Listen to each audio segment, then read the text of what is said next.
জাফর ভাই সম্পর্কে অল্প সময়ে কথা বলা খুব কঠিন, আর উনি একটা বিশাল মহিলুয়ের মতো ছিলেন। ৬০ এবং ৭০ দশকে কিংবদন্তির ছাত্র নেতা, পরবর্তীকালে শ্রমিক নেতা ও পরবর্তীকালে রাজনৈতিক নেতা, যার গতি ছিল ঝড়ের মতো, এবং তাকে দেখে আকৃষ্ট না হয়ে পারা যেত না।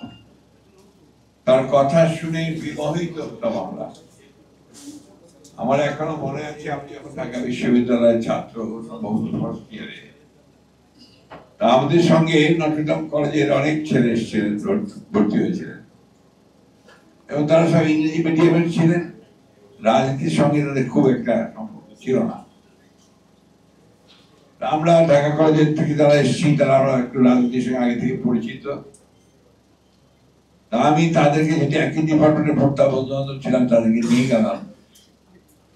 যখন একটা বক্তৃতা করবেন সায়েন্স অ্যান্ড এক্সের জেল থেকে বেরিয়ে এসছেন, প্যালেস্টাইনের উপরে তখনও একটা বক্তৃতা তিনি করবেন। আমার এখন মনে আছে বলেই কথাটা বলছি আর কি।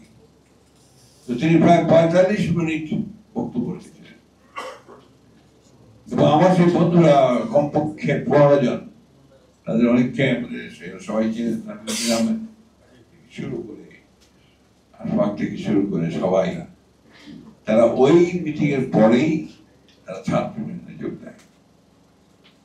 অর্থাৎ তার এমন একটা বিমোহিত করবার ক্ষমতা ছিল তার বক্তব্যের মধ্যে দিয়ে, যে বক্তব্য সত্যিই আজকাল আমরা শুনতে পাই না।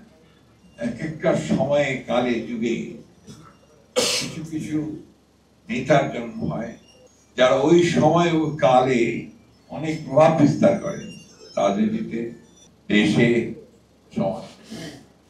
কাজী জাফর সাহেব ছিলেন তাদের মধ্যে একজন, যিনি প্রভাব বিস্তার করতে সক্ষম হয়েছিলেন। তার সঙ্গে আমাদের স্মৃতি অনেক, সেসব বর্ণনা করতে গেলে বহু সময় লাগে। শেষের দিককার একটি কথা বলে আমি পারছি না। উনি যখন জাতীয় পার্টিতে চলে গেলেন, আমরা খুব মনক্ষুণ্ণ হয়েছিলাম, কষ্ট পেয়েছিলাম। এই জন্য কষ্ট পেয়েছিলাম যে এই কাজী জাফরের মতো একজন নেতা, যাকে আমরা এত শ্রদ্ধা করি, ভালোবাসি, তিনি একজন স্বৈরাচারী সরকারের সঙ্গে গেলেন। জামান ভাইরাও গিয়েছিলেন, তো আমরা কষ্ট পেয়েছিলাম। যেদিন তিনি যোগ দেবেন তার আগের দিন ৭ দলের জোট, সেই জোটের একটা মিটিং ছিল সম্ভবত বাইতুল মোকাররমের সামনে। সেই মিটিং সম্পর্কে আলোচনা করার জন্য আমরা তার বাসায় গিয়েছিলাম। সেই মিটিং এর আগে সে আলোচনা তিনি আমাদেরকে বললেন যে এই সরকারকে সরাতেই হবে, তার জন্য আরো বেশি করে আপনারা রাজনৈতিক দলগুলোকে যুক্ত করতে হবে, আলাপ করতে হবে। তারপর দিনই যখন শুনলাম যে তিনি যোগ দিয়েছেন, উপায় নেই। এরপর তিনি মন্ত্রী হয়েছেন, প্রধানমন্ত্রী হয়েছেন, কখনো কখনো দেখা হয়েছে, দেখা হলে স্বাভাবিকভাবে বুকে জড়িয়ে ধরেছেন, আমরা নিজের নিজের কাজে গেছি।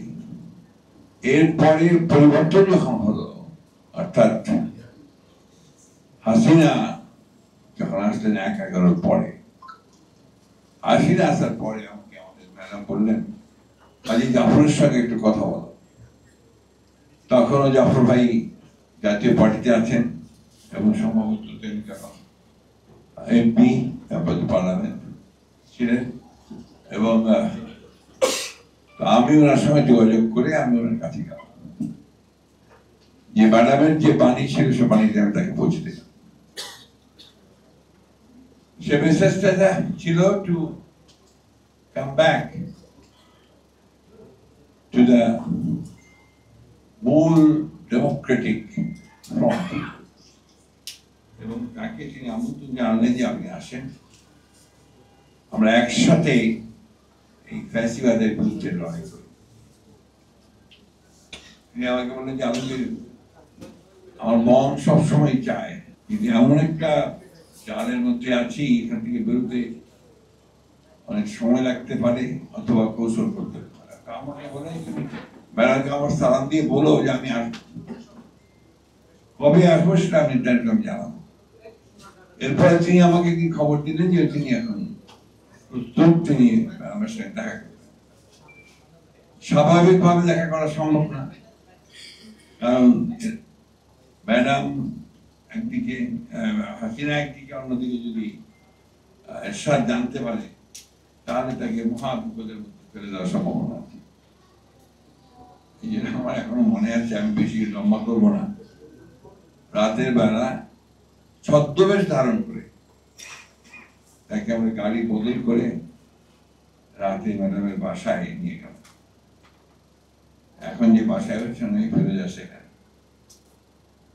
তো উপরে উঠে ম্যাডামকে উনি যা সালাম দিলেন, চিনতেই পারেনি, একেবারেই চিনতে পারেন। তো ম্যাডাম তখন বললেন, এই কাকুভাই বললেন, ম্যাডাম আমি জাফর। তো বলছে এই কি বেশ ধরেছেন আপনি? তো বললো যে ম্যাডাম উপায় নেই, কারণ এইভাবে না হলে আমি আসতে পারতাম। এরপরে ইতিহাস অনেক লম্বা, উনি বেরিয়ে এসছেন, এই প্রেস ক্লাবেই উনি সম্মেলন করেছেন, সম্মেলন করে জাতীয় পার্টি থেকে বেরোয় এসছেন আমাদের সহ সবাই এখানে প্রচন্ড মারামারি মেরেছে, বোম মেরেছে, এবং এখানে আপনার পুলিশকে দিয়ে তাদের কর্মী সমর্থকদেরকে অনেক অত্যাচার করেছে। তারপরে তিনি দমন হয়ে যায়।